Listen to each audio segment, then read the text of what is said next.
Good evening, everyone. And how are we doing? It's Wednesday, and it's the show of the good, the bad, and the ugly.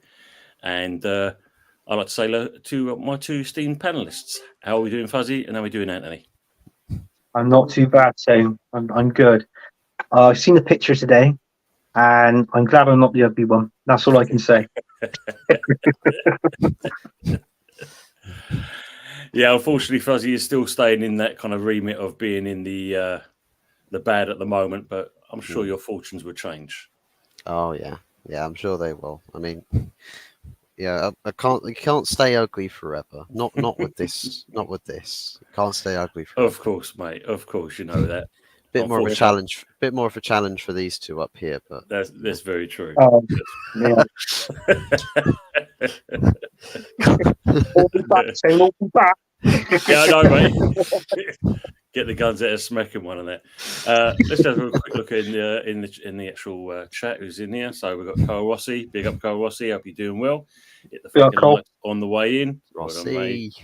There's only one real Rossi. Absolutely. It's not Danilo Rossi. It's Carl Rossi. The man, the myth, and the legend, DJ Crane himself. Big up the sexual Rossi. And Crane, big up Tony, Anthony Herbert, and the gent, HotFuzz44. Cheers. Big up, Dad. On the chocolate milk. In the channel. Hello, Dad. Chloe, who's that? Me and Joe are watching. Oh, that's HotFuzz has got he's got love children, hasn't he? Yeah. No, I'm joking. Good. All right, kids. Yeah, my daughter Chloe, my son Joe, who was supposed to be upstairs in bed asleep, but she's just grassed him up. So you know. You know where you are, Dad. Yeah. DJ Crane saying new CEO and gloves come out. Indeed. Oh, yeah. Good evening, Jez. Tony, Anthony, HotFuzz, and chat. Good evening.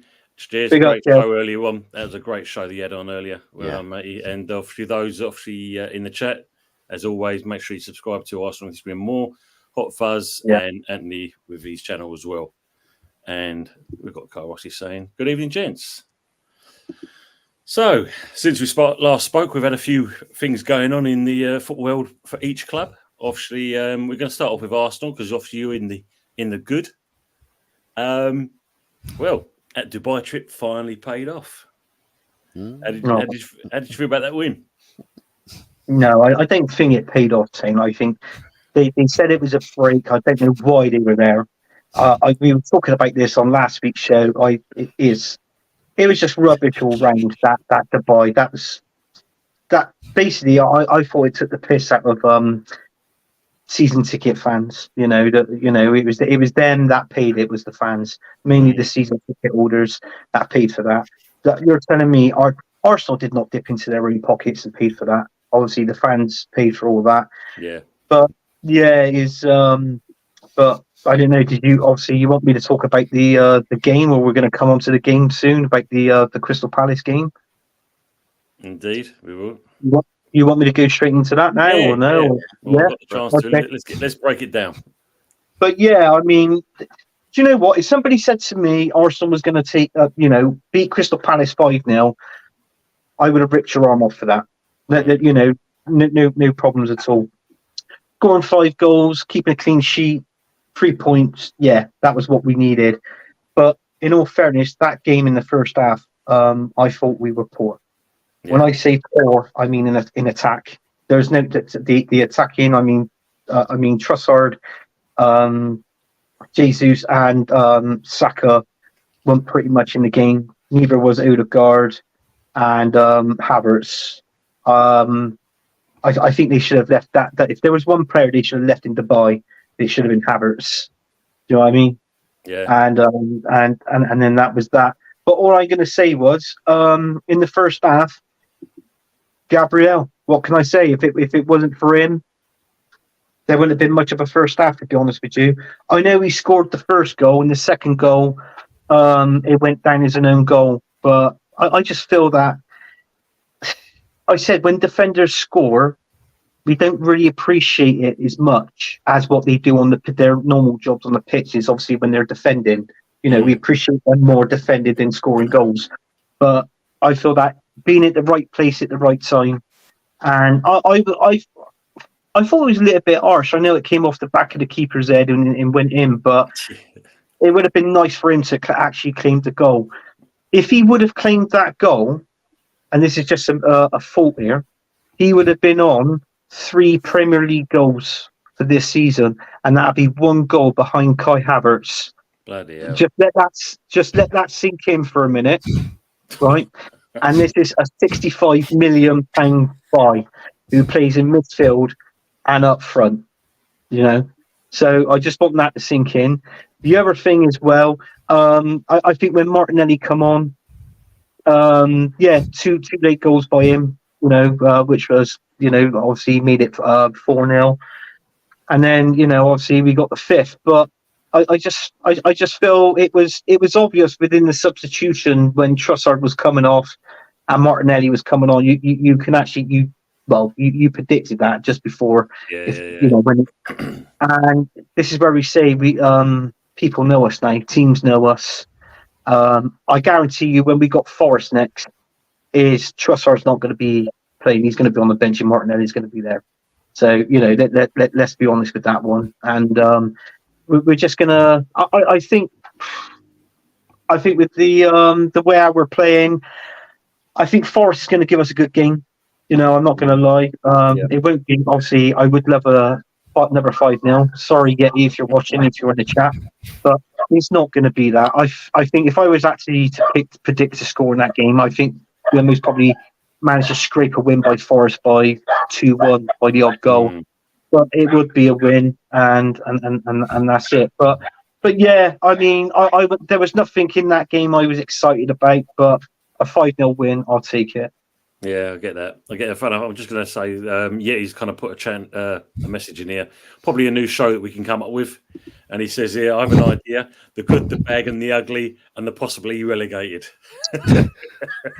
Oh, well, that'll be airing on Mondays. Is that Mondays? And this one Wednesdays? Yeah. I'm going to come back to you, and I'm just going to read these messages, and we're going to come on to something because obviously.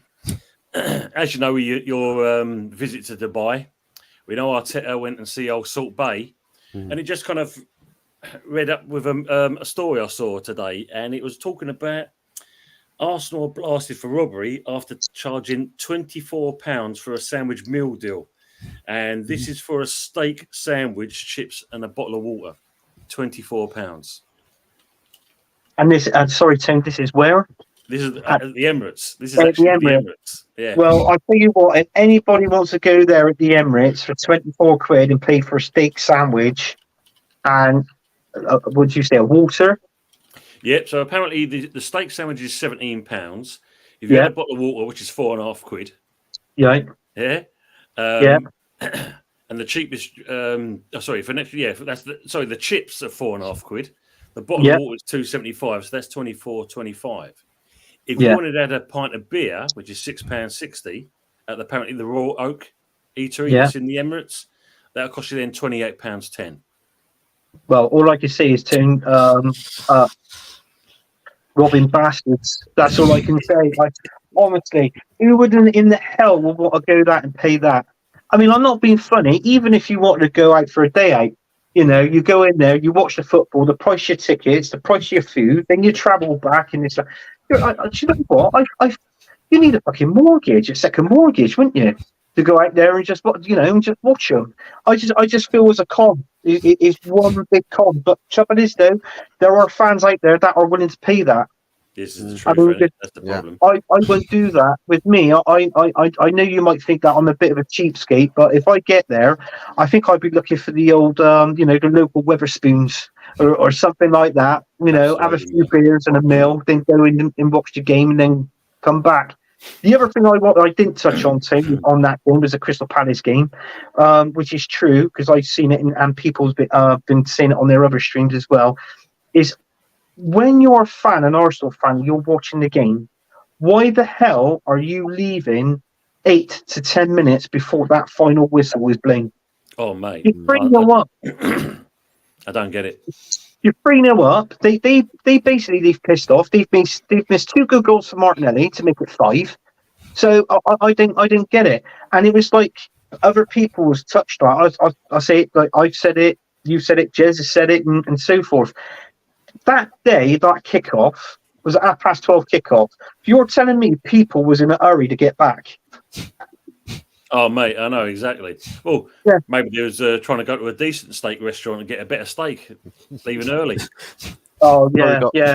Tell you what, they're probably running after their table reservations after VAR's adding like extra 15 minutes on each half. Of course, they've got their table bookers got to run off to. It's like, now, do I stay here, potentially watch another goal or two, or do I go and chow down on some nice medium rare filet steak? I pick football.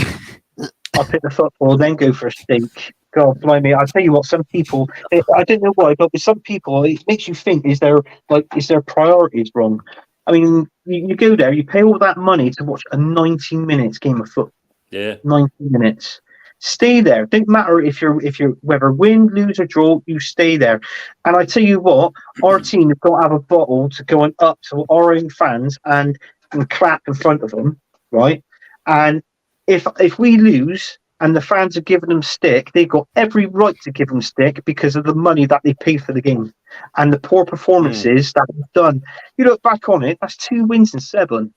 Yeah, it's not good, sorry, 8, 2 wins and 7, 2 wins and 8. I think it's 2 wins and 7 for you at the moment. Yeah, 2 wins and 7. So I'm not being funny. It's poor with Arsenal Football Club, and for the standard of what we're at, and for the standard of this football club, I'm not being funny. Within the last 7 games, we should have won. I'll be honest with you. We could at least have won 5 of those games and maybe drawn 2. Yeah. Do you know what I mean? All right. The FA Cup. I like the FA Cup, but I mean, to jeopardise that a little bit, I think he did that because he played Kai Havertz up front, didn't he? So 2 wins and 8 is shocking. It is, yes, it's absolutely shocking, and I'm not happy with it. And he's absolutely poor. This manager, if he doesn't get anybody, 1 or 2 players in this window, and it looks like at the minute there's all these names floating around, but we haven't signed anybody. And this is what's the infuriating thing, is get the players and get them in now. If you want to succeed this season, because in all fairness, the Arsenal fans, and when I talk about the Arsenal fans, I talk about the realist ones. They want something. I'm one of them. I want some at this season. We ain't going to win the Champions League. I said from the start of this season, we'll most probably reach to the quarterfinals. If we get that, that's a reasonable standard because we haven't been in it for years. And for the players we've got and the manager in charge, I've tipped that manager to get us to the quarterfinals. He can't get us anything beyond that. Beyond that, the bonus. Yeah. But it's the Premier League. And he's got to sign at least 1 or 2 players in this window if he wants to win this Premier League or at least compete with the Man City and the Liverpools. If not, we might struggle not to reach top 4. We might finish out of that. Bloody hell. I'm going to come back to you on that as well, and I'll come to you afterwards as well, Fuzzy, with your team. Just some mentions there, DJ, PP, pump it up. Welcome to Budgie, the good, the lad, and the legend. Hi, guys. How are we doing, Budgie? Good to see you in there, mate. Hope it's all good. Jorginho was mentioning Tierney got injured last night. Oh, shit. And today, Real Sociedad just signed another left-back on loan. Really feel for the poor guy. Might as well recall him at this stage. Well, that'd be an interesting one.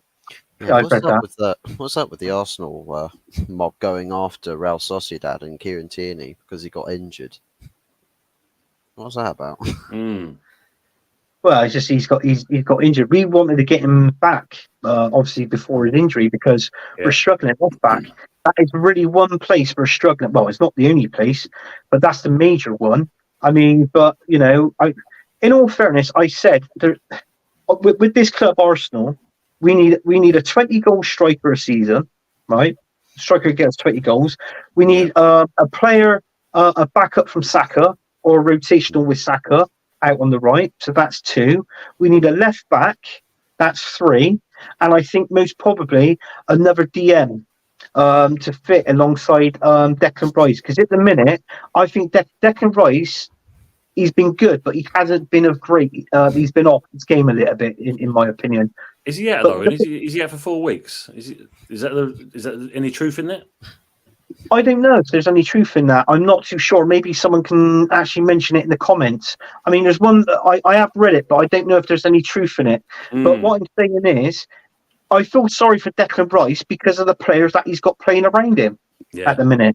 I mean, he's playing alongside Odegaard and he's playing alongside Havertz in that midfield. What's the point in that?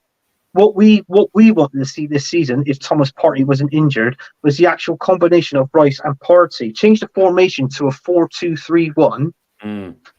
Odegaard, I guarantee if we'd done that, Odegaard may have scored more goals this season, playing in behind the striker. I mean, he was on in Martinelli and Saka was all three of them was on 15 goals last season. They're pretty much. Yeah, absolutely. Yeah. So I don't know what Arteta's plans there, and he's demolished that. And our top goal scorer is Saka, I think, with six goals this season. So and they're saying, oh, he's the manager, he's the bee's knees. I've heard it on other streams. Oh, he's the what do they call him? The attractive Spaniard or something like that. Best looking Spaniard we know. Of course. Best looking Spaniard. Bloody hell! I think my ass is better looking. As Jaminio said here, Rice has had to do so much work. He's basically got to do the work of two players in midfield, which I think you've just alluded to there, Anthony. Yeah. So Fuzzy, any kind of progress? I mean, obviously you've got a new CEO by all accounts. Yeah, poached, stolen off the books of Manchester City, and I think it's one of those that I don't think anybody had seen coming. It's one you would have thought, wow, who is if Jean-Claude Blanc's not going to be CEO, who is? And I was thinking maybe it was going to be something along the lines of maybe Van der Sar, because I mean he's got experience in that sort of field of work at Ajax. He's not been active in the job for a little bit of time, but of course he had the health issue, which he'd been out for a little while with. I think it's a pleasant surprise, especially for United supporters, and I think it's just the constant stream of the press releases that have followed that, basically just sort of clarifying things further and further as to what's actually going on. We've got, of course, Omar Barada coming in from City to be CEO. We've got Jean-Claude Blanc. He's going to be a part of the board. He's going to be a board member there. So so a bit like Joel Glazer and Ed Woodward / Richard Arnold. That's going to be that kind of working relationship with those two. Dan Ashworth looks like he's going to be the next priority on Brailsford's list of people to get. Paul Mitchell's still a very realistic possibility. He'll probably wait instead of go off to Roma. He might wait to get the job at Manchester United if it does get offered to him. We're finding out today that the 25% from Sir Ratcliffe, he's actually going to be given more control than was originally anticipated, that the Glazers are relinquishing even some of the business side of the club as well. Wow. So it's just really a case of just letting Sir Ratcliffe, Sir Dave Brailsford and Ineos,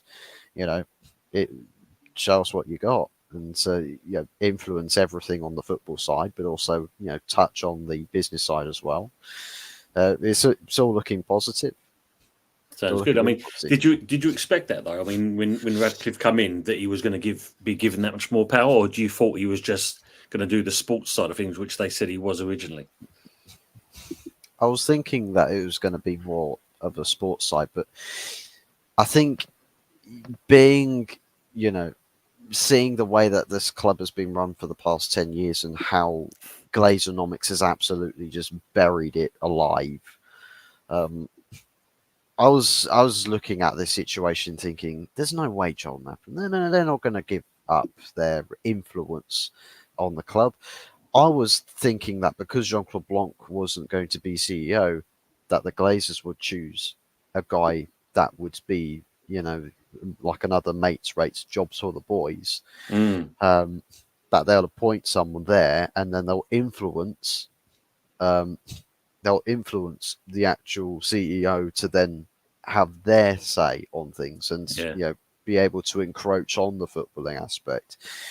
But if the Glazers are literally taking much more of a back seat, which to be fair, I was kind of expecting them to, because they haven't got the slightest scoop in how to run a football club. Yeah, that's true. Let's be honest, not even the slightest idea. I mean, they're so clueless as billionaires. I mean, usually you'd say, well, a billionaire should be smart, right? Because how they get so rich? Well, the Glazers inherited their billions. The Glazer siblings inherited their billions from the father.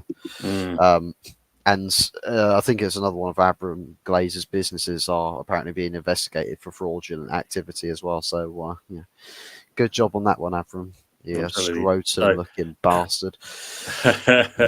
Apparently some breaking news in that, and a welcome to Ballon Dawson for breaking it.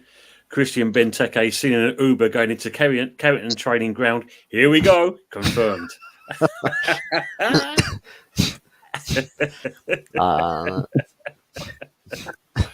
He's replacing Martial, apparently. Yeah. Might have a better goal output this year than Anthony Martial. Exactly. I mean, better goal out. Well, Funny that we're talking extra like. Going for Chris Wood. Going for Chris Wood. I heard your fans that if you get him, you're already. It's like I said it before. You're already calling him CW7 after Cristiano Ronaldo. Might as well. Well, you never know. Big up, Eros. How we doing? Scored two goals. I'll tell you what. Sorry to cut you off. Scored 2 goals. You're already done better than Anthony. I mean, 1 goal this year. Gabriel Magalhaes, the centre back, has scored more goals. If he hadn't had his goal ruled out, his second goal ruled out, he would have scored more goals in 1 game than Anthony scored in a calendar year. That's bad, isn't it? That is bad.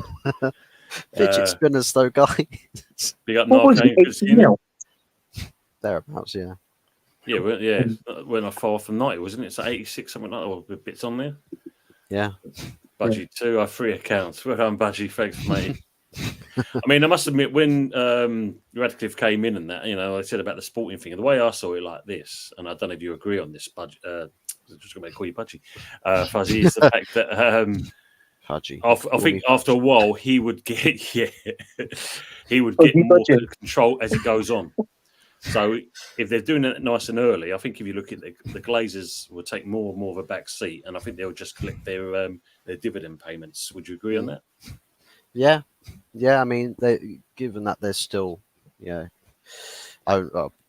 majority owners on private shares as a collective, of course they're going to still take dividend payments. They might sort of mask it up a little bit this time around, as opposed to just blatantly taking money out of the club. Because if they're taking dividends, I don't know about how everybody else feels about this or what everybody else thinks about this, but I don't think Ineos are going to appreciate seeing Glazers taking dividends, because they're focusing on putting money in. If they're putting their money in and Glazers then taking some money out, it's kind of like, well, you might as well say that the investment that Ineos put in, the Glazers are just taking that investment money and running. Yeah. I agree on that. It's just like they're trying so hard to bring this club back. Meanwhile, the Glazers are just backseating it, whilst then just dragging these payments away, installments. give me. We want some of that petrol, oil money. Give it to us. So it'd be typical Glazeronomics. So we'll move on to transfer stuff. We'll start off with you, Fuzzy, and then go to Anthony. Any kind of business going on with Man United, player-wise? Get ready for this one, right? This one's going to absolutely send shivers down the spines of every football fan of every rival club on the planet. Eric Maxim Chipu Motti. 6-month loan. It's over. It's scary settings. It's scary now. And it's not scary for us. Absolutely. Have you seen Budgie's comment there? If you call him Fudgy, what am I, Buzzy? Is that the only player you get coming in though? Yeah. Is that it? Yeah. Really? Well, it's still Mercer Madness, and it's still a Glazer funded transfer window. Wow. We're so financially screwed. You got any outgoings?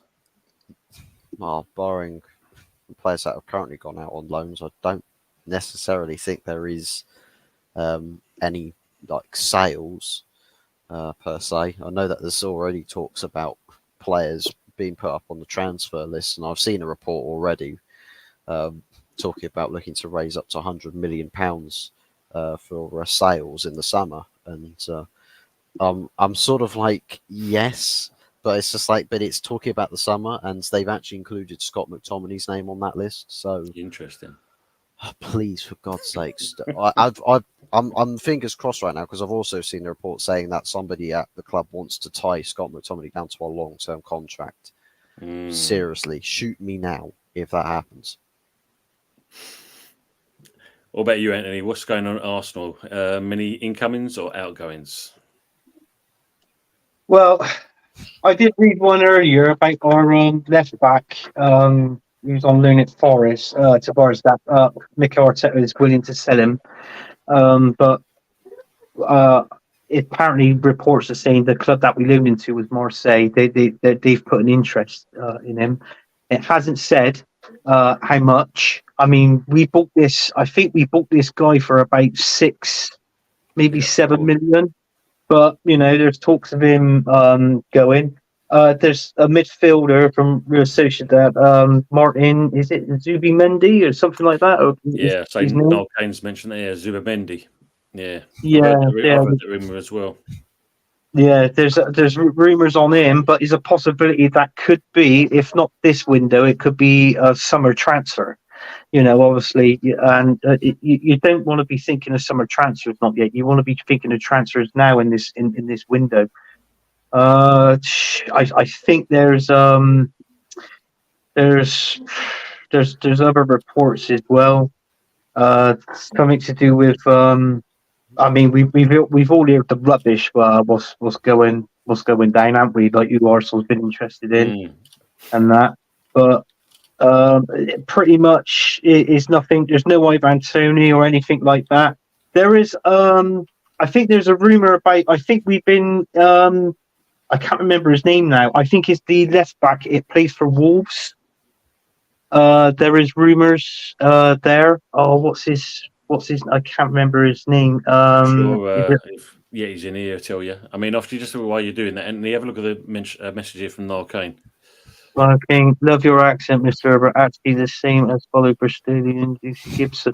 Yes, Lucy Gibson. Yeah, she's actually she actually lives about 15 minutes from me. So that's pretty. She was actually in the jungle as well, wasn't she? As well. Mm-hmm. So, but yeah, going back to this one is I think is a Spaniard we're after, some sort of Portuguese player from Wolves. He's a left back. So that's apparently. Yeah, it could be. Yeah. I think that is him. There's that, and if you're actually interested, there's a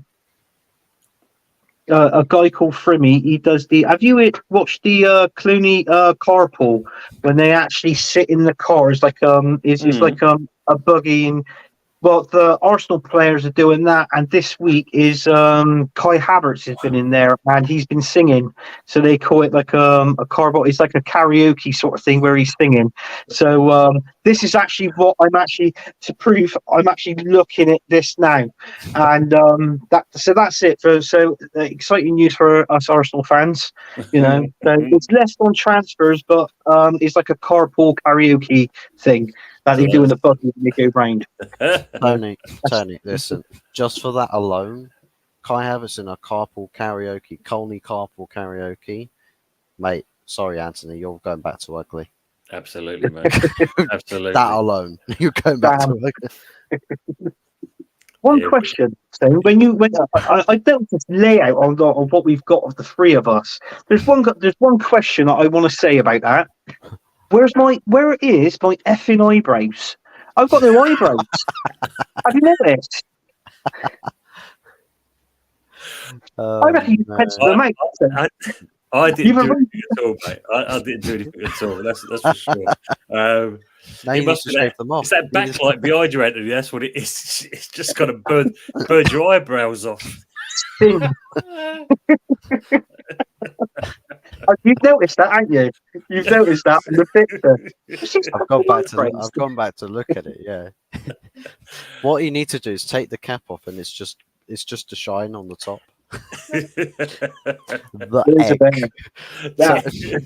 egg. Tony Fuzz and the egg. Oh, super. Well, if you look at it, West Ham are finally getting in gear, and we've actually started to do some business. We've obviously just kind of apparently waiting for the medical to be done, and Calvin Phillips is going to be on loan with us. So that's a good one. I would love. I like Arsenal to have approached him. You know, it's just their sort of thing. I mean, it's just to add to addition. You know, just a bit of depth to what we've already got, because what we've got there, what we're playing is absolutely rubbish, and you can't. Anyway, I've ever signed a player from League Two and put in Kai Havertz's position. I think we'd get more out of it. Is that right, Anthony? Havertz is the biggest earner at Arsenal. Apparently so. You know, he is one of the biggest earners at Arsenal. Yeah, I think he's on. I mean, I know somebody's going to correct me in the chat, but what I've read when he first joined us is I think he's on around about 200 I think he's on about 250, 280 grand a week, maybe. 280,000 a week. Gabriel Jesus is on 265. Declan What's just there? 240. Go get your nails and eyebrows done. He got me back because that show he does with Tony Claude when he puts that picture up, and all the women called him a gilf on it. Do you know the one? Yeah, I remember that. He messaged me. He went, "What's a gilf?" Yeah, he told him. So 250, between 270, yeah. 270, Yeah. I mean, as Ballon Dawson say, Phillips excellent. Yeah, it's a good move for us. I mean, Good. Apparently we're willing to meet his weekly wage of £140,000 a week.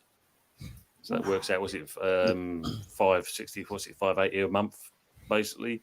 And we have the option to possibly buy at the end of that as well. So it'd be interesting to see if the player would want that move. Because if you think about it, I mean, at the end of the day, to only play, I mean, he's played more games than what Anthony has at Man United, basically, 6 times.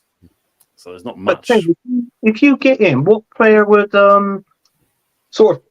what one of your players do you think that will come out for him to come in? Like, if he was to give him first team football. Well, I think if you look at it, it's a switch between. I'm assuming it's going to be the case of Souček and Ward-Prowse, because obviously they're not exactly been playing great as much. Yeah. So this gives him an opportunity to be, paired up with either like Paqueta, or Alvarez, should I say, not Paqueta, so with Alvarez. So we've got that kind of defensive style going on there, and that allows then Ward-Prowse or Souček to push further up the field. So that'd be quite interesting in that respect. Well, all I can say is West Ham. All I can say is that you're on the up. If you get him, you're on the up. But it's not best to shoot it straight it's best to go on the up, just gradually as you go along. I think I think that's what you're going to do.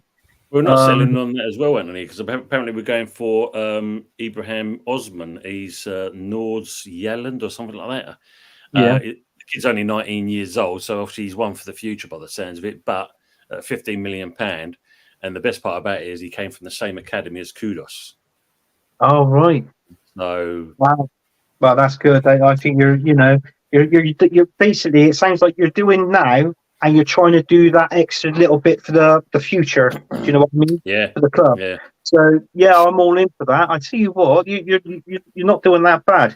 As the only one thing I want to know, Tim, is your fans, are they gradually changing their mind now about David Moyes? Are they sort of coming back into Moyes in, or is there still a few saying no? I think it's still 50-50 on that respect. I mean, if you look at it, we're still up in the top half of the top 6 of the table itself. I mean, obviously, when you think about it, we've got Bournemouth coming up, then we've got Man United, then we've got you guys. So the opportunity is there. And if you look at it, now that obviously Ghana's been knocked out of the AFCON, Kudos is coming back. So and then one way, that's good news for West Ham. So yeah, absolutely. Yeah. So where we've been lacking the last couple of games in attacking options, we're now kind of getting them back now as well. I mean, if you look at it, I think after what Ben Rama did in the Bristol City game, and that, I think that's his days numbered. Apparently, Marseille and a couple of other clubs. But I've also heard apparently Brentford and maybe Wolves may also go for him as well. Yeah, I think who was the manager in charge in the AFCON? I forgot his bloody name. He used to manage Chris Hughton. Yes, he got the bullet from it. Yeah, so because they knocked out pretty quickly, haven't they, Ghana? So apparently they were 2-0 up, weren't they? And they conceded 2 goals in like the last 3 minutes of the game or something like that. And obviously drew the game. They've gone out. So obviously, it's like what you said. He's got sacked there. So no, exactly. I mean, there's Ballon Dawson saying here, Phillips will play in the double park the bus formation for Moyes. Big up Arsenal, mate. Good to see you, Annie, mate. Cheers, mate. AFC always as well. Good to see you in here. Hope you keep well, mate. I tell you what, speaking of AFCON, speaking of AFCON, I mean, Andre Onana, yes, dropped for his Cameroon game, and he's kicking up a fuss. Oh, why don't I get to play? Because you little bitch, you literally played against Spurs, flew out, tried to play 2 games within 24 hours. No one does that. Literally, man's tried to overrule Manchester United and rule an iron fist with his country. Good luck to you. Yeah, something weird. And the thing is he and Samuel Eto'o, who is I think the chairman of the Footballing Association for Cameroon. Yes, yeah. They don't like each other, so of course he's going to drop out of favour. The good thing is that Cameroon are not out of the AFCON yet, so that means Bayindir is going to get his first game for Manchester United. Well, he should get his first game. He might still pick Tom Heaton for some stupid reason, but Bayindir might actually play a game for United. Wow, he might. But if he went out, then Onana would have been able to have travelled back and been ready for our game this weekend. Wow, mad! That's absolutely mad. Anthony, so Ballon Dawson saying here, West Ham fans will always moan. Moyes could deliver Champions League, and some fans will still moan. Yeah, true.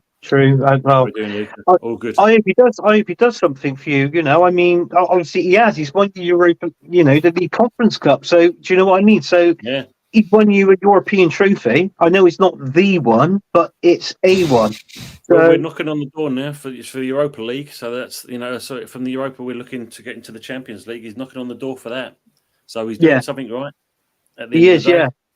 I don't know why the fans want him out soon. To me, it didn't make sense. Well, I can understand why. I mean, as always, every fan wants the club to do well and play, decent football. I think he's doing it, but sometimes you see in certain games where he lets himself down in the way we play. So I can understand the frustration in that respect. I mean, unfortunately, you've had to put out for it week in, week out, unfortunately. But, it's one of those.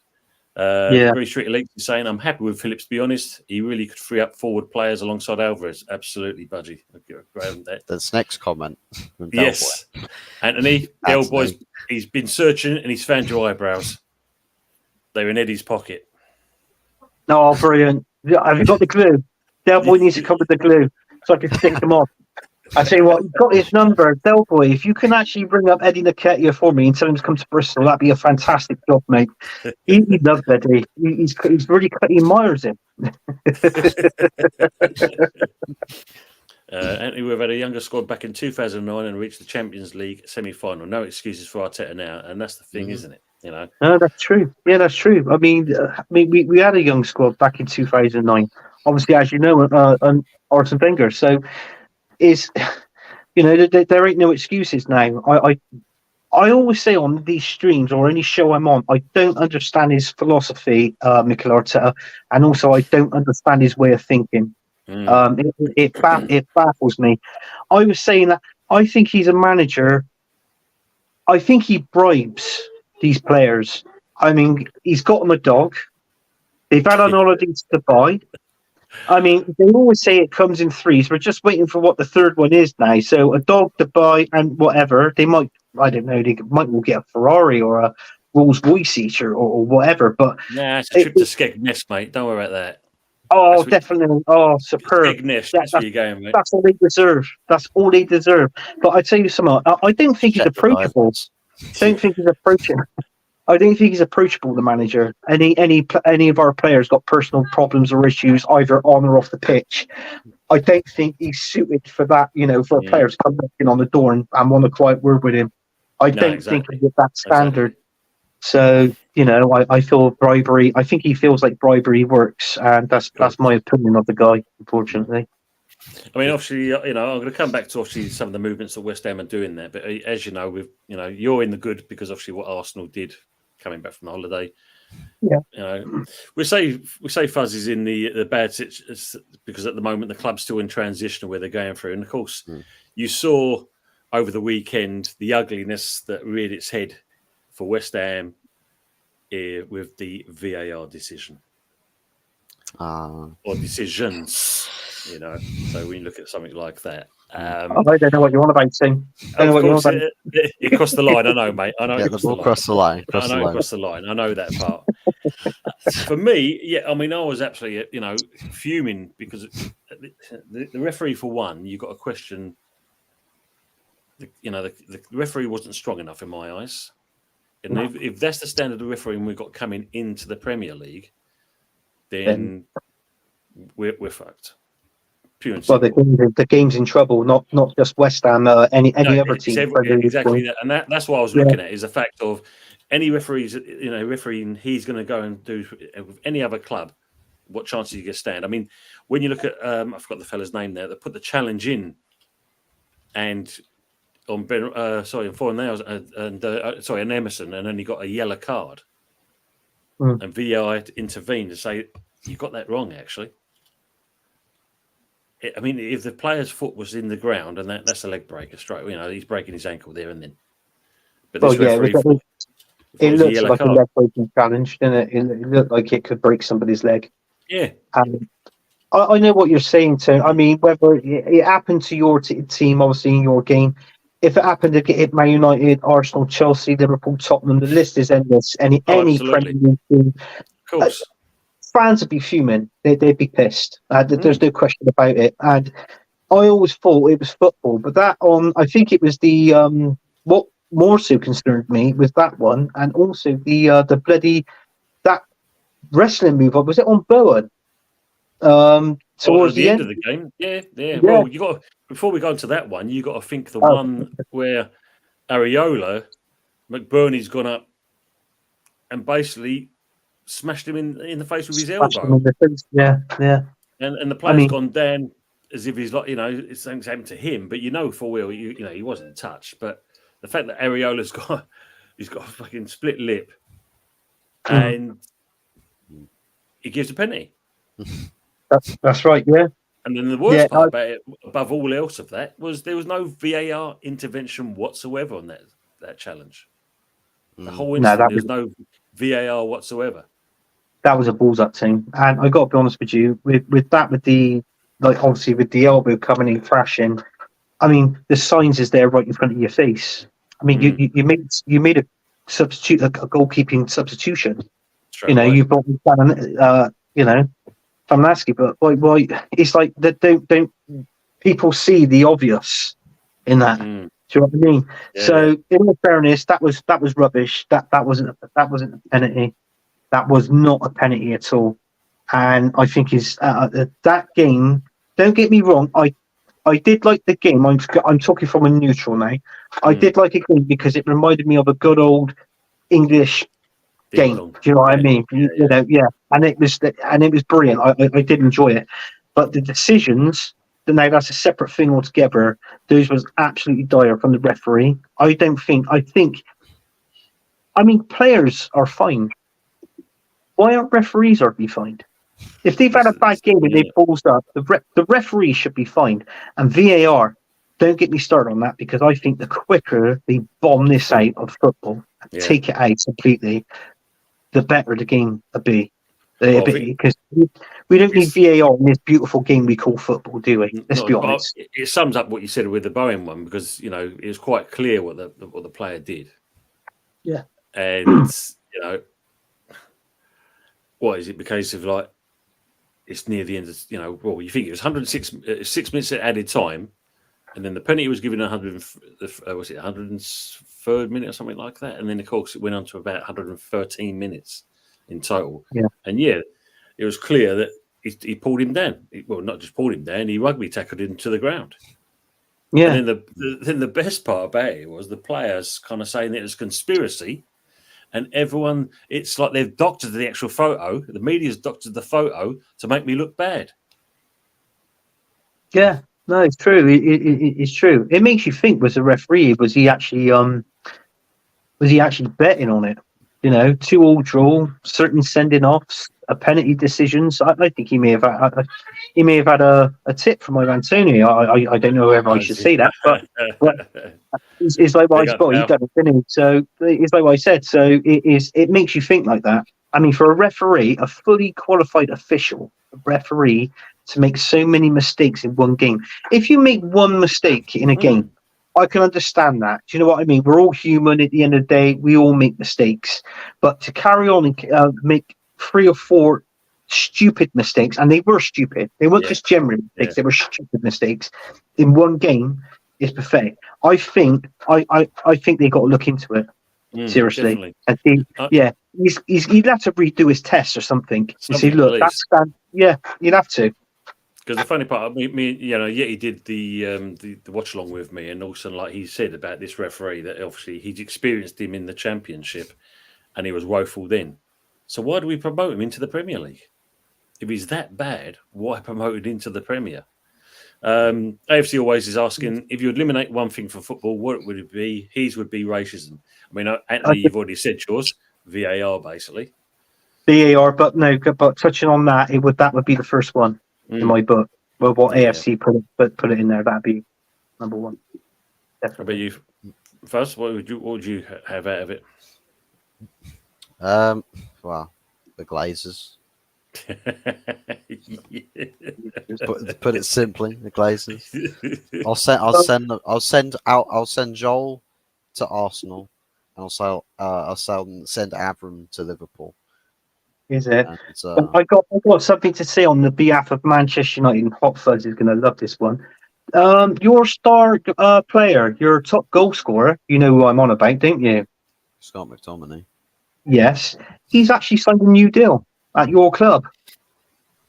Has he signed a deal? He's actually signed, and they've offered him a new deal, and it looks likely he will sign it. So he's obviously going to be there for maybe on a 2-year contract. So I have seen that story. That's what I was talking about earlier with the story of that. I've seen the report saying that Scott would be on the sell list in the summer, and that is another story saying, somebody at the club's trying to get him to sign a long-term contract, and it's just like, well, I'm not sure about signing players to long-term contracts at the moment, or giving contract extensions and signing pay rise deals, especially when there's no director of football at the club. And Ineos are not actually fully in yet. So they'll probably do stuff like that, probably March, April time-ish, I'd reckon. But it would be a bit annoying for a director of football coming in just to find out that someone that he was planning to sell or would want to sell has recently signed a new bumper contract. And they'd see a massive pay rise as well, which would make it that much harder to get rid of Scott McTominay because he's not good enough already as he is. He's on smaller wages now. You're sticking on 150 to 200k a week. We're finished. We're done. Good luck. Phil Jones 2.0. Yeah. Go get Seriously. testimonial matches that he thinks that only his parents will turn up to. Do you know what? I said West Ham's on the up. That Man United's now on the up. I changed my mind. Sorry, Tane. Sorry, yeah. Yeah, well, you're your top goal scorer. You've got to look after your top goal scorer, haven't you? He's what? Is it 8 goals this season he's got? I don't think so. I think he's only scored like 4 or 5 goals. Is it? I thought it was like 6 or 8 goals. Well, I didn't know. I could be wrong. But... I mean, for club and country, he probably's got that amount in this season. I think Rasmus Højlund has actually scored more goals than him in all competitions. But yeah. So what I want to put to you now is, because we heard the stories of Anthony Martial being injured. Your striker Højlund, he's only got 2 goals this season. Let's stick Scott McTominay up front. Just stick him up front. You lose the goals, wouldn't he? You get your loser goals. Or bring back Ollie. Yeah, well done, Dell. He's my fucking hero, by the way. He's my hero, Dell. But I'm just going to say, bring back Scott. Get Scott McTominay and just play him up front. He'll get you some goals. You're guaranteed 18 goals a season from Scott McTominay if you play him up front. Yeah. Nah. This is the thing with Scott McTominay, and it's genius the way he gets by with this. If he plays as the extra runner from midfielder, no one marks him. But if he's the target man, striker number 9, everyone's on him. Straight away, effectiveness in the game, gone. Disappears. And that's the thing. He's played in the number 10 several times, which everyone's been raving mad for. It's like, oh, get him in the number 10. Do it now. He'll be fantastic. Every time he has played in the number 10 position and started a football match there, he has disappeared completely.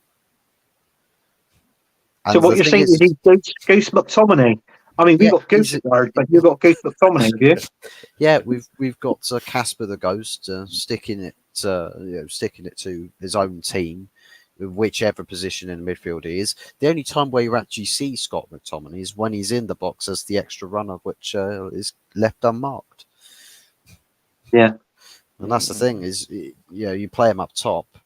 He's got 2 centre backs to deal with, and he's not got pace, so he's going to have to sort of bring others into play. His first touch is not that good, so he's going to balloon a lot of the opportunities that he has got to actually transition play. He's not great at maybe using his physicality, but then actually finding the right pass under pressure. I don't think he's got the technical qualities to do that. Interesting. I mean, obviously, just thinking about you for both of you guys. I mean, obviously, we're in the same position as well. All 3 clubs, if you think about it, the one thing we're actually lacking is a goal scorer, is a forward, an out-and-out goal scorer, clinical number 9. I mean, we're apparently looking at Jota from Al Ittihad. He's only 24. Apparently, he used to play for Celtic, which they sold him for 25 million. Apparently, talks are progressing, but I think the stumbling block is going to be his wage. Apparently, they're paying him £200,000 a week. So there's that. And the other one is Armando Broja. Apparently, Chelsea are willing to possibly let this player go. And we've gone in for him a couple of times now.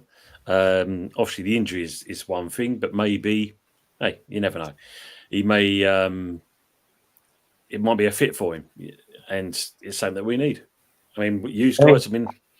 I know. So if that happens, Tim, I'm going to be honest with you. And HotFuzz said with me, I think you're going to be on the ugly list of next week's show, because if you get him, you'll be signing all the Chelsea rejects now. We've done with that. We have done with that. You be signing them now. One player, mate. How many have you signed? Let's see that. We signed a few, and I'm not happy with it. But in all fairness, do you know what? If answer me this, Tim. If West Ham gets him, would it be like signing another Kai Havertz? In your team. Well, this is the thing, isn't it? I mean, for me, if he's turned us down a couple of times, what's the point?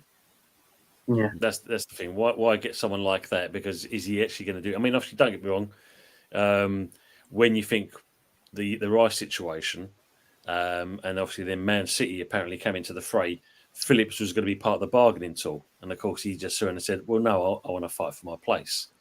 And I think the world and his wife can turn around and say, like, "Well, you're an idiot because you're not going to get no game time," which we're in the situation we are now, and we now got him on loan. So with Brozier and that, I think it's one of those. He's had quite a few injuries as well. Yeah. Do we want to take the gamble? Do we want to take a gamble on like that? That's the thing.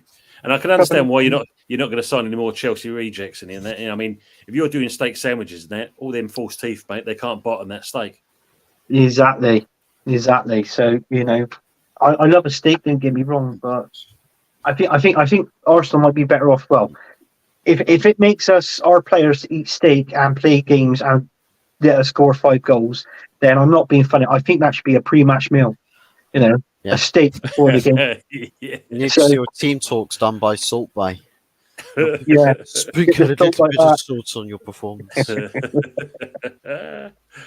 But who's going to feed it to Arteta? That's the question. Would it be Edu?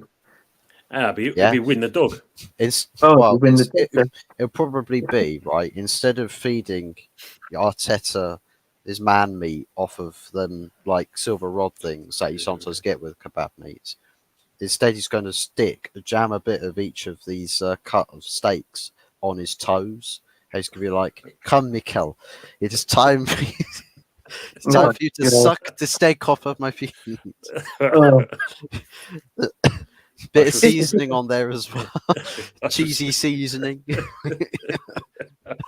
It's going to the dogs, isn't it? It's going to the dogs, let's be honest. I mean, it's steak, there's feet, is now carpool karaoke, that's 3. But what's the next one going to be? It's going to be something towards the end of this season, isn't it? It's going to be something else at Arsenal. And as a realist, and other people that realist that supports Arsenal, we all know there's something else in the pipeline that's going to come up that's really stupid, and he's just going to infuriate us. That's what he's going to do, and it's going to be all live, all over streams, and God knows what else. And he's like, "Oh, I don't want to hear about it." I'll tell you what. If we're seeing Nuno Tavares, former Arsenal player, French kissing dogs, I do not want to know what Mikel Arteta does with Win the Dog behind closed doors. Well, them getting back, tell him. No, I couldn't believe that. No. Maybe that's an animal. But you think about it, they've loaned him out to Forest and that. He's now doing that to the dogs and that, and he's going to come back to Arsenal and that. Wins on a promise. Oh God, no! I don't want to think about it. Win is winning. Win is winning. Finally, it's a win. Big up Drew Gunners. Big up Early Doors on the panel, and big up to the chat. Good to see you, Annie, mate. I hope you're keeping well. Anthony, what's your Arsenal's next 3 games coming up? Well, we've got Forest next.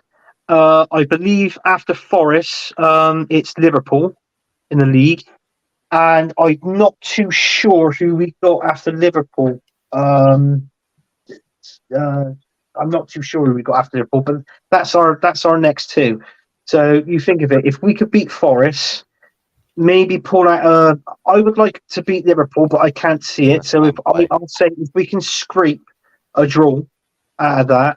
So that'd be 7 points then in, I think, the last 10 games that'll be. So looking at that, you've got so you've got Forest, Liverpool, then you've got us. West Ham, Then you've got Burnley. And then you start the first leg against Porto. Porto in the Champions League, yeah. And then that's going to be a hard one. You then play Newcastle at home. Well, Newcastle, I would have worried about Newcastle, but I'm sorry, Mama Floss is still in here in the chat, but the way they're playing at the minute, and all the transfer rumors and speculations that's going around Newcastle, they've had a few injuries as well, haven't they? So I I don't support Newcastle, so I don't know when these players are back. They might be back then when they're playing against us. I've been hearing Joe Linton. The Newcastle fans are missing him. That's what I've heard a few fans say that. But regarding when we play West Ham, I just hope that ball is not out. I can play. I just don't want that. You can't have the same thing happen to the same guy twice. No, I'm not having it. That distraught my season.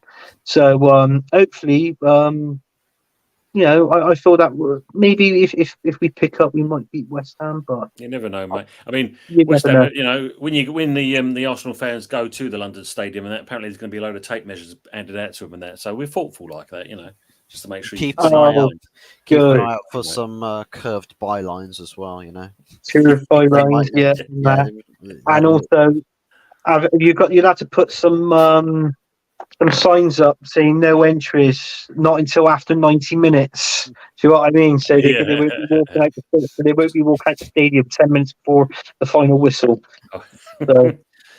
Arsenal employees need top snogging dogs. Dogs are amazing, but French kissing dogs isn't for me. Oh my God, Arsenal man! He obviously he read the story. Then he's actually seen it. God, why me? I mean, don't get me wrong. It's like what I said before. I mean, this is humans we're talking about, and obviously before I met the missus, mind you. I mean, I think we may have kissed a couple of dogs before. Sort of not animals, but women, as in But so I'm not being horrible and nasty, but it's a few things that there's probably something someone has done. But let's move on from. Of course, mate. End the stream, Dave. End the stream. Do we know anything? What's happened to Willock? Is he injured? Is he still? I think he is still injured at the moment. Interesting. Sure. He's been out for a while, hasn't he? He's been out for a while. He wasn't a bad player when he first got. Obviously, he's got pace, his skill. Yeah. He come up. He come up and scored a few goals. In the odd game here and there. I think if anything, we most probably should have kept him, and then at that stage, we should probably have got rid of Reece Nielsen, because Nielsen is not he's not the standard that we need at our football club. No, I think, but then you can say that same about Balogun as well, can't you? Really. That's another one. Yeah. North Side of London posted the images today, apparently. Oof. Yeah, he's worked on a special stream for that. I don't want to look. My aunt's knitted jumper. Pick up a towel, Mary, too, matey. Ronald McDonald, welcome in the chat. Hey? Is he talking to you about your jumper? Yeah. The jumper I was wearing on Sunday. He said that's one then's jumper. Ronald McDonald, welcome into the chat, mate. Lots of dogs in Tottenham. And someone saying, I'm not saying kissing your dog. I'm saying French kissing is no for me. Each their own, though. Yes, fair enough. Yeah. Big up, Paul. So what about you, Fuzzy? What games you got coming? Your next couple of games? We've got a big, mighty Newport County. That's a loss. Well, I mean, it's Bayendir, literally in goal for the probably first time in his Manchester United career. So, he's probably going to have an absolute stinker. And everybody's just like, please get Anana out, please get him out. They'll see Bayendir play for 90 minutes and they'll be like, Anana, please come back from AFCON, we need you. Either that or they'll be begging Tom Heaton. But that's Newport County, that's away. Are you actually there, ground? Yeah. Wow. Sunday the 28th. Big up, mate. Then we've got Wolves away midweek, and then we play you at home on that weekend. Then it's Aston Villa away after that. Yeah. So West Ham is that? So that's when we got West Ham. So Man United, what have you got? Man United just before we play you, or is it the game after? I just saw. Where was it now? Is that 2 hard games there? This is Man United, and then you. Yeah, then Arsenal. I think you play West Ham on the 11th, or that same game day or game weekend. You play us on the 11th. Yes, Man U's got us on the 4th, and then Arsenal on the 11th.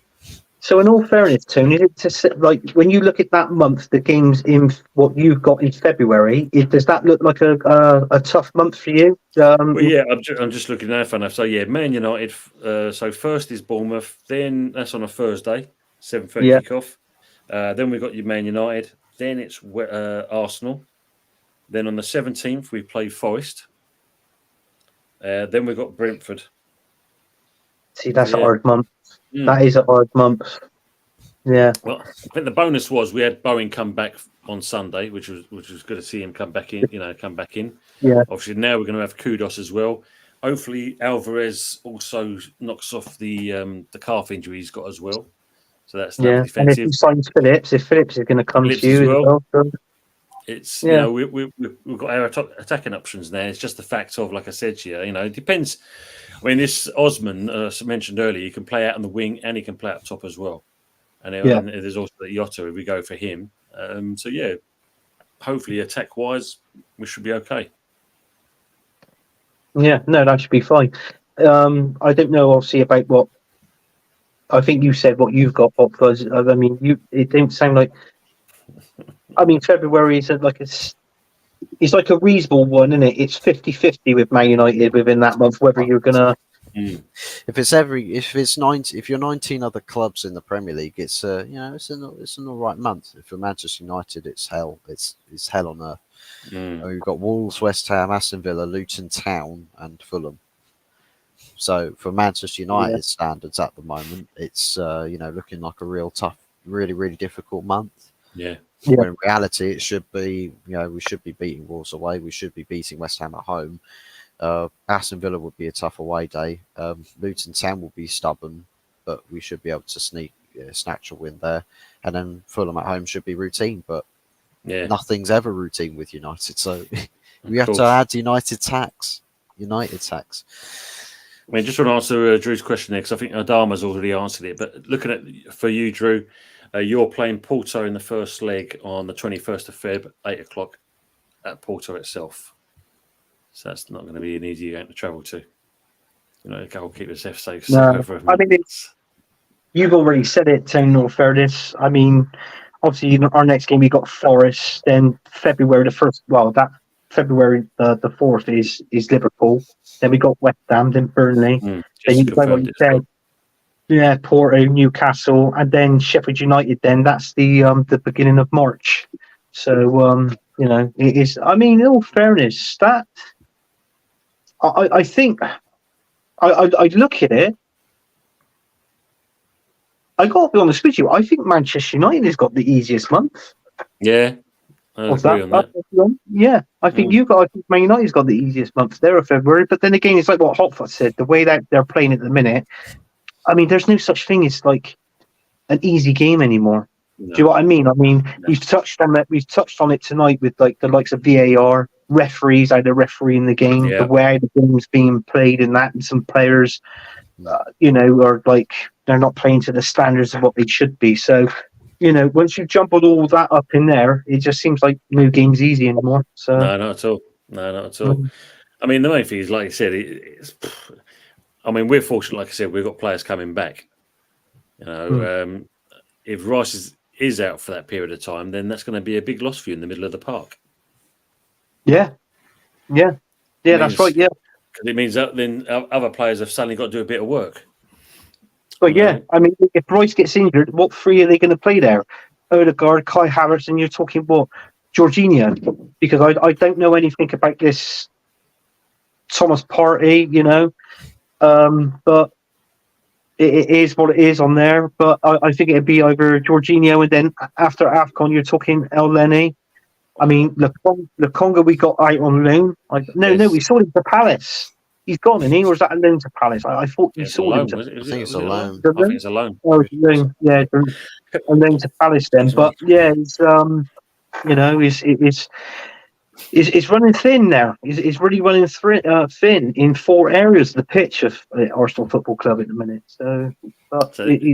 These are what we've waited before.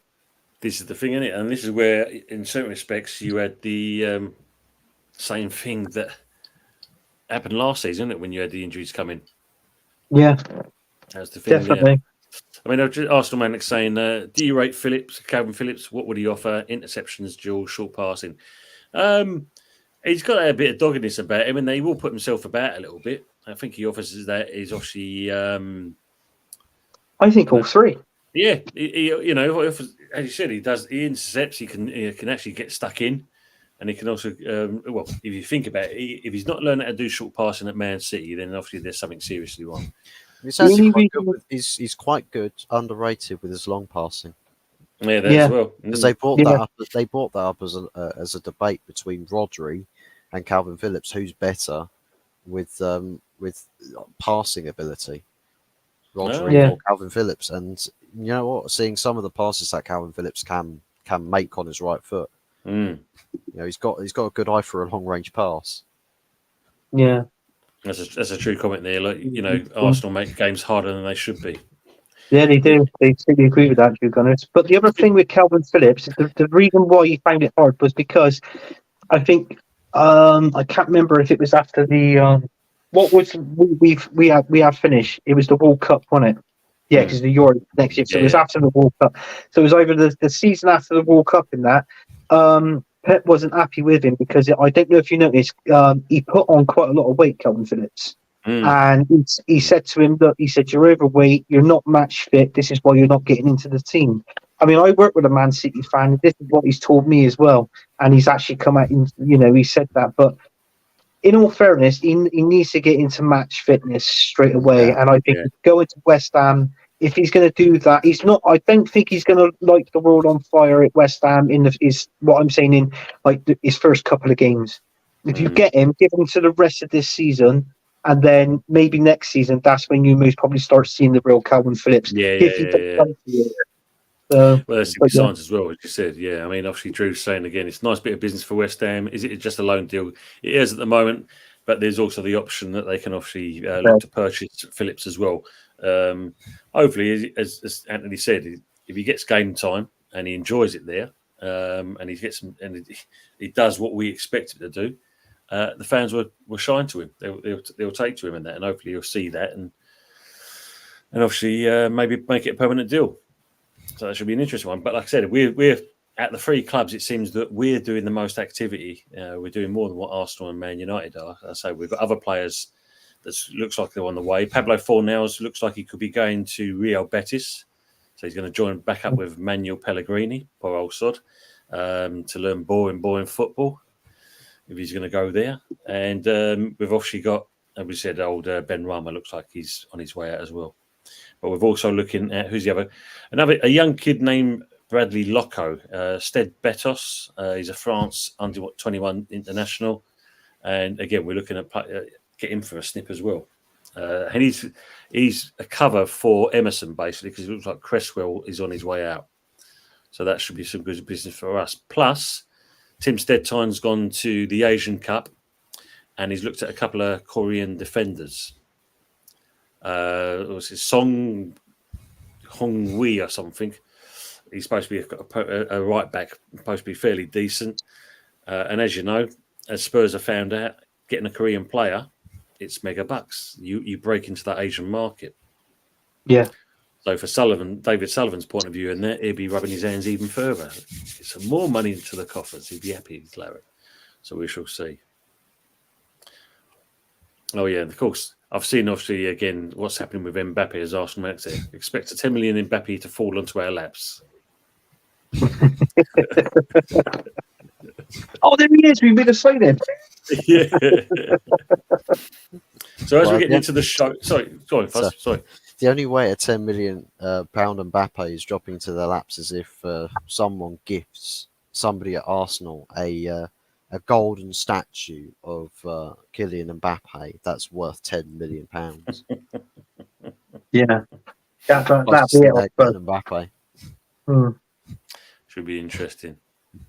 So as we get near to the end of the show, there's one thing I want to bring up, and it's finally reared its head. Old Joe Lewis, the old Spurs owner, he's finally gone to court and he's actually pleaded guilty to his insider trading charges. So he could possibly be jailed for a maximum of 45 years, believe it or not. Which, I mean, considering, he's 86 years old, I think it's going to be the most obvious one. They're going to give him the lesser charge, which is anywhere between 18 to 24 months. So, as I say, every cloud's got a silver lining. You never know. No. I don't know anything about it. But anything to do with, did you see it was Tottenham? Anything to do with Tottenham, if I was looking like that, if I'm on my tablet and I'm looking through I go, it comes up Tottenham, I go, not interested, and I just swipe it off and I just pick up the other stuff. Yeah, I don't know anything about that team, to be honest with you. So this is something that he's been doing in his earlier years and of course it's finally caught himself up, etc. And of course they were looking to get hold of this, get him charged for a while now, and say it's Neff basically fell into the system. And he's going to be done. But at the same point, we will end on with the FFP because it seems like Man City could possibly finally be charged with all their indictments. Oh well, but in all fairness, not being funny, anybody, not Man City fans, but anybody who didn't support Man City, in all fairness, is that music to our ears? Let's be honest. I mean, it's about time that they've got done. I mean, you look on the back of it now. I mean, Everton has been done. They've had 10 points. There's apparently they're on about another 10 points deduction on top. Yeah. But I can't see that. Happening until next season. So if that happens at next season, I said Everton might start off on -10. They did this before to a team. And they started on minus points. I think it was minus 20 odd points or something like that. But I think Everton might start off at minus 10 points next season. And they've done it for them. I don't understand why they can't do it for Man City. I honestly, it's been too long now with Man City, and they've got away with it, and we don't know how. But if that's the case, it's like what I said with FFP. You're supposed to. What you're supposed to do is level your books within 3 years, within 3 seasons. And obviously, with what Man City's been doing, they've been signing like the odd player here for Jack Grealish and then paying his wages. But have you noticed they haven't really been signing any more players? They get the certain one player in because obviously with this FFP lark. But listen, this is going back. Blimey, I think this was going back. Was it when Pep first come over, or maybe just before Pep? I mean, Take care, Badgie. Sorry, mate, to interrupt you. Take care, Badgie. Good luck with the show tonight. No, that's right. Yeah, you're right what you're saying, Anthony. Yeah, definitely. Speaking of which, do you reckon that with the charges against Everton, that it's really sort of made all of these clubs way more sort of cautious and a little bit apprehensive about doing business this window? I think so. Because I think there might be a lot of people that might have been like, well, actually, we're right on the limit here. So it's like where we would maybe just jump over the limit just a little bit with a transfer dealing or two and then quickly tidy it up in the summer. If we go over the line, the Premier League might just straight away be onto it. We don't know how primed and how alert they are if they've started to wake up and charge clubs for, minor infractions or major infractions, whatever it may be, that clubs that are actually close to the edge are saying, well, actually, let's see what we can do in terms of outgoings, or maybe focus more sell to buys type of models, or let's just keep this January transfer window quiet by saying we haven't got any money. Of course. Yeah, exactly. Drew, yes, Forest possibly could have a minimum. I think it's 6 points upwards, basically. No, that's them relegated then. No, I read about them. Then apparently it got called off. It got called off, and then it's gone back again, and it's obviously. Well, that's it. 1 minute, because that's the thing. What gets me is the Premier League said no, Forest are fine. Nothing's going to happen on that, and then before you know it, bang, in it comes. Everton and Forest going to be charged again. It's just like. I think is it something to do with I think it may be going, because if you think of it, going back within 3 years, 2 years they've been in the Premiership, and and then obviously they were in the Championship as well, weren't they? I don't know if they made. I didn't think they did a hell of a lot of signings in the Championship, but it could be from that last year. They were in the Championship, promoted. Obviously, because they did spend a little bit, but I think they got a new owner in round about then, or the season before that. Somebody took over. Somebody took over, and then leading up to now. But what made it worse for Forest was signing all these players. I think in total it was about 25 bloody players, wasn't it? Over the two.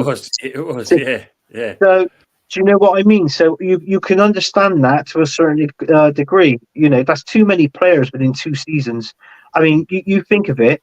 The average team, the players they sign is most probably around about maybe 3 or 4 a season. Do you know what I'm saying? So, but 25 is absolutely ridiculous. But you can understand why FFP is knocking on their door. Sorry, Yessie, if you're still watching, but you know, to a certain extent, you've got to understand that. And maybe they've got offload, maybe at least half of these players. At least they might have to offload like pretty much a whole team of 11 players. Do you know what I mean? So you don't know. So it's like what I'm saying. So, or if not, they might do what they did with Everton. Maybe if they get a points deduction, it may start from next season. So it'd be interesting because the thing is, next season Everton's supposed to be moving into their new ground. Exactly. So I think they will. Tim. I think they will. But I mean, all they've got to do is just they just have to start off. Well, we know technically if Everton gets 10 points deducted, I'm not too sure if it's going to be towards the end of this season or beginning of next. I would like to think it'd be the beginning of next because we've always grew up with Everton playing top 5 football, haven't we? Do you know what I mean? Yeah. You know, so I think that'd be better for Everton to get, and also for Forest as well. If they get points deducted and they survive this season, given the point deduction from next season from the start, and they've got to work with that and try and win games. Yeah. Because obviously, I just had as a final note. I mean, when you look at Everton, you know, give dues to Deitch. He's actually got the team fighting for their lives at the end of the day. And I wasn't surprised. You know, for me, being a manager, I mean, it's an easy one for the team talk. Those fuckers upstairs have screwed us over, so we're going to make sure that we keep ourselves in. Yeah, that's true. But I mean, going back to when you said about the transfer, I totally forgot about that. We're after the what was it? Ground for the championship. Ground for the championship. True. But we've been linked to one of their midfielders. Bloody hell, his name's literally gone out of my head. Nano or I can't remember now. Arsenal was linked to one of the Everton midfielders. I can't remember. Is it Amadou Onana? That's it. Yes. Yeah. And we've been. I can't think of how much for what they wanted for him. I think was it around about 40 mil, maybe. I could be wrong. Someone could correct me in the chat. But yeah, I mean, maybe they're trying to do something now. Most probably offloading players, like maybe 2 or 3 players in this window, and bringing in loans. Yeah. Do you know what I mean? Knowing that, and then they go, and then that's what clubs are trying to do, aren't they? I mean, I think, you know, fun if we were speaking to Yeti before, he reckons obviously that a lot of clubs would try and get in loan players just to kind of bypass the thing, etc. Just come through that Liverpool are going to be facing Chelsea in the Carabao Cup final. They've just edged out Fulham 3-2 on aggregate, so that's going to be the Carabao Cup final. Liverpool. I mean, they played well, didn't they? Chelsea 6-1 last night. Obviously, losing 1-0 in the first game. I mean, I was giving a certain individual. My mate's a Chelsea fan, so I was giving him some, a bit of shit. But then 6-1. Exactly. Yeah. So, but I mean, fantastic player. I mean, there's Man City fans. That Palmer, who Chelsea signed from Man City. Yeah, and some Man City fans that I work with, like I said, I work with one. He regretted Palmer going. He said he'd be a good player for Chelsea. And look at him now. He has pretty much, if not, he's their best player. Most definitely. So and you're talking about this Borja guy who you want to sign from Chelsea. I don't think he's legit. I don't think he's a 20 goal striker a season. You might score about 10 or 12 2, but I mean, this what amazes me when they reckon at one point he was the fastest player in the Premiership. I don't know. I can't see it. So he's up there with definitely. I know he's getting older, but is he definitely up there with the pace? Because I think he's still got quite a bit of pace. The Man City right back, Kyle Walker. Kyle Walker, yeah. He's got to be up there. So I don't think he's back as him. I know. We're all seeing it. I mean, look, Pepsi Pack need a striker and link to a midfielder. Joke manager. Mm-hmm. So you need a manager in the January transfer window to mount your Arsenal title charge. You know what? That'd be the best. That'd be the best Arsenal signing in history. If that ever happened, if we got rid of Arteta and we got an elite manager in this window, sod the players. We don't want any other players. The manager alone would be fantastic. Imagine that. You don't sell any players, but Carlo Ancelotti's like, you know what? Cancel my contract with Real Madrid. I'm coming to Arsenal. Everybody would just be like, "What the hell is wrong with this guy? Like, he's completely deluded himself with this." But I would take it. I'll take it on a 2 or 3 year contract. He can build the foundations that for Arsenal, get him up to winning ways, and then when a new manager comes in, can take over and sort of add on to what Ancelotti's left. That's what I would love to what would happen at Arsenal Football Club. Bloody hell. Right, guys, we've done about an hour and 25 now. So, Anthony, if you'd like to shout out your channels, please, mate. Yeah, you can catch me on a program called Football United TV, where I used to show Gunners from All Corners. Do you know what? We haven't done new content before Christmas. This getting beyond me, getting a joke. But we will be doing a show. The guy who's done it. He went to Brazil, come back to Brazil, 2 days in England with the cold, and he's pissed off to Spain. But yeah, he's a lucky bastard. So when he comes back, hopefully I'm trying to get a show on and get some people on and create some more content as we go along. And also that be Thursday at 9 o'clock, and we do a football Premier League show, which would be Sundays, which I most probably have to roughly change the times on that one, tweak it around a little bit for Sunday's show. So yeah, but yeah, that's where you can find me. And also before I go, Tone. When this stream finishes, you go on your computer, sketch some fucking eyebrows on my head. Seriously, honestly, God. Just draw a big, long, fat unibrow. Just unibrow, right. I've given him ideas now. What I'll do, Fuzzy, in there, I'll find Arteta's eyebrows in that, and then Photoshop in that, and superimpose it on Anthony's head. I'll be the handsome Brazilian then, wouldn't I? Yeah. What you need to do is then also edit out the cap and put the Lego hair on. Oh yeah. You can do that. No problem at all. So, Fuzz, you'd like to shout out your channel, please, mate? Yeah, man. HotFuzz44 OG. I've been live on my channel as well with the show. So, anybody watching from my channel, make sure that you do also smash the like on this stream.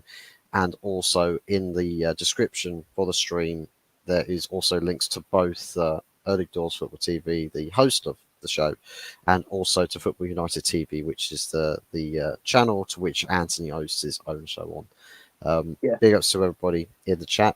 Thank you for making it a blast of a time in both chats, of course. And big ups to Tony for hosting the show.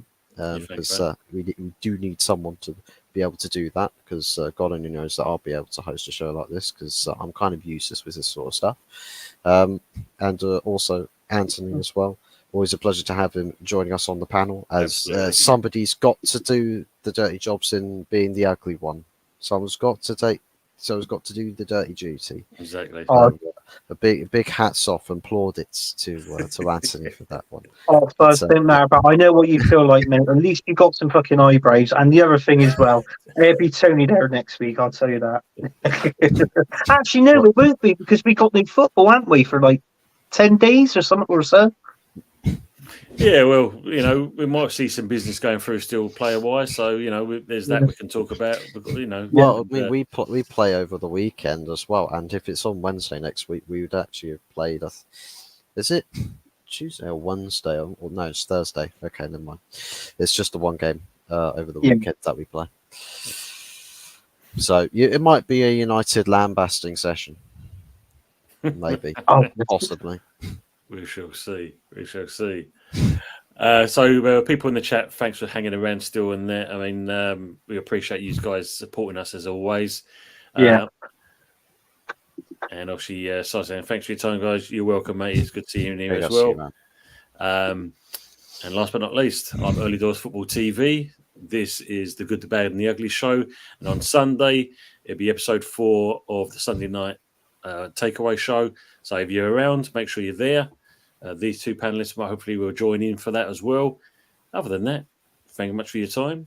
Good evening, good night, and obviously, good bless. Take care all.